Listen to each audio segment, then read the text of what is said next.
British pound got hammered on Thursday.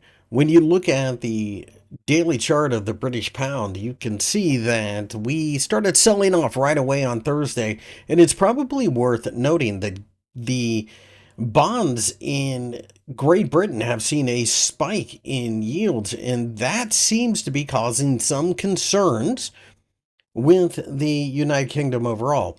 That being said, the British pound is still, in my estimation, second best when you're talking about currencies that you'll be trading. So while the British pound is going to struggle against the US dollar, I don't necessarily like the idea of shorting sterling against everything. I think you have to be very selective about it. That being said, the Friday session features the non-farm payroll announcement in the United States, and that obviously will have a major influence on volatility and what's going on with the US dollar in general. So, with that, you have to be very cautious. But what I'm hoping for is to see this market bounce a bit so that I can step on it and start shorting again.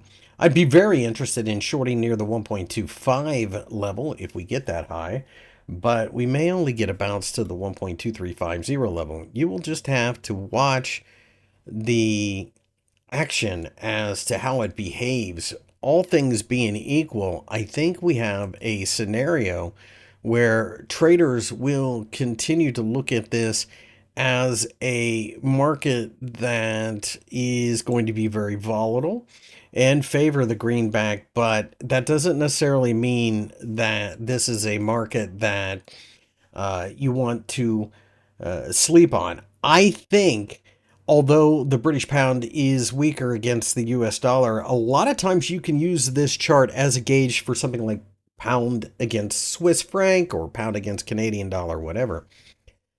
As long as the chart looks like this, though, it just goes to prove the only thing you really can own in the Forex world right now is the US dollar. And if we break down below the bottom of the candlestick from the trading session on Thursday, look out below. We could be looking at a move down to 1.20. And that actually, I think, will happen given enough time.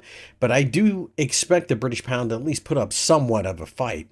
So look for cheap dollars. Look for it to bounce a bit and then show signs of exhaustion before you start selling. My name's Christopher Lewis. I work for Daily Forex. If you enjoyed the video, give me a thumbs up and subscribe to the channel for more analysis.